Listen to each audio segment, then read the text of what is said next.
नमस्कार मैत्रिणींनो, प्रियंकाज रेसिपीमध्ये आपलं मनापासून स्वागत।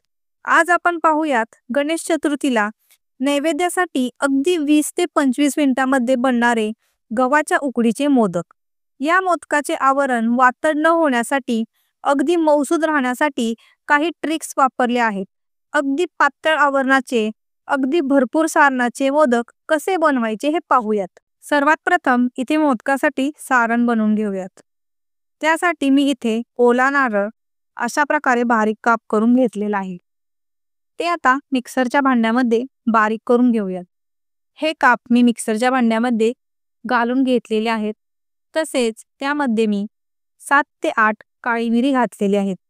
मिऱ्यांमुळे मोदकाला टेस्ट खूप छान येते। तसेच मी यामध्ये 7 ते 8 वेलची सोलून घातलेले आहेत। हे आता बारीक करून घेऊयात।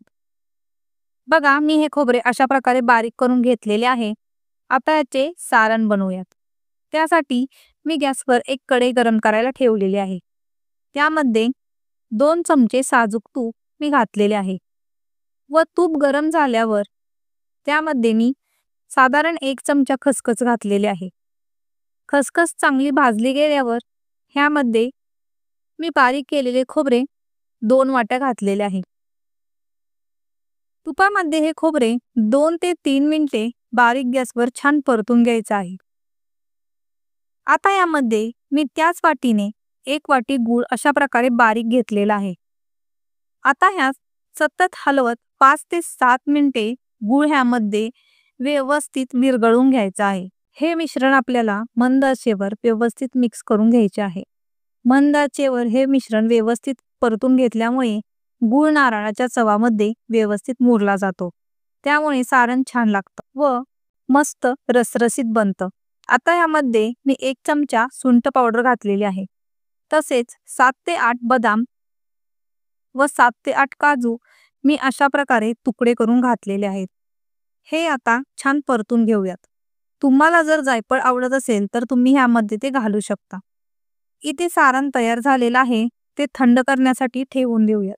सारण थंड होईपर्यंत इकडे मोदकासाठी कणिक मळून घेऊयात। त्यासाठी मी इथे एका बाउलमध्ये 1 वाटी गव्हाचे पीठ व 1 वाटी मैदा घेतलेला आहे। आता यामध्ये मी पोह्याचे 2 चमचे तेल घातलेले आहे व चवीपुरते मीठ घालून ह्यामध्ये थोडे थोडे पाणी घालून हे मळून घेऊयात। यामध्ये जर तुम्हाला मैदा घालायचा नसेल तर या ठिकाणी तुम्ही बारीक रव्याचाही वापर करू शकता। बघा, मी इथे थोडे थोडे पाणी घालून आपण पुऱ्यासाठी जशी कणिक मळतो त्याप्रमाणे मी इथे मध्यम स्वरूपाची कणिक मळलेली आहे। आता ही कणिक मी अशा प्रकारे 10 ते 15 मिनिटे झाकण ठेवून देत आहे, जेणेकरून ती व्यवस्थित भिजली जाईल। बघा, 10 मिनिटे झालेली आहेत। आता मोदक बनवून घेऊयात। त्यासाठी मी इथे ही कणिक तेल लावून 2 मिनिटे अशी चुरून घेत आहे।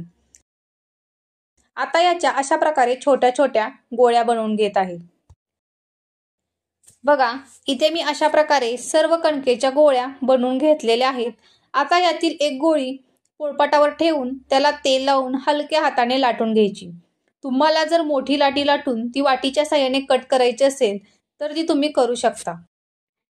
बघा, इथे लाटी लाटून झालेली आहे। आता यामध्ये मी 1 चमचा सारण भरून घेऊन ह्याला सर्व बाजूंनी अशा प्रकारे कळ्या पाडून घेत आहे।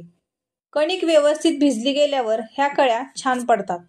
बघा, ह्या कड्यावरती अशा प्रकारे एकमेकांना चिटकून घेत आहे व असा मोदक इथे तयार झालेला आहे। आता मी इथे मोदकाची चाळण घेतलेली आहे व त्याला सर्व बाजूंनी व्यवस्थित तेल लावून घेतलेले आहे।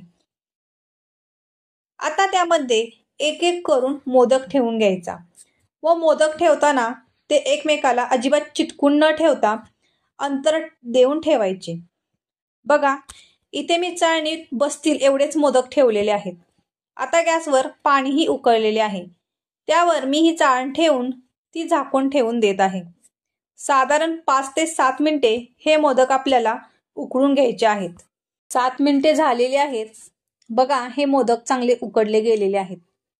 बघा, बोटालाही अजिबात चिटकत नाहीयेत। आता हे काढून घेऊयात। मोदक चाळणीतून काढताना हे मोदक लगेचच काढून घ्यायचे, म्हणजे ते अजिबात तुटत नाहीत, तसेच दांडरलेही जात नाहीत। बघा, झटकीपट एकदम मऊ लुसलुशीत व भरपूर सारणाचे उकडीचे मोदक इथे तयार झालेले आहेत, जे खायला खूप छान लागतात. असे मोदक बनवले की किती जरी मोदक खाल्ले तरी ते खावेसेच वाटतात. तुम्हाला माझी ही गणपती बाप्पा स्पेशल मोदकाची रेसिपी कशी वाटली हे मला कमेंट करून सांगा व माझ्या ह्या चॅनलला लाईक, शेअर आणि सबस्क्राईब नक्की करा. धन्यवाद.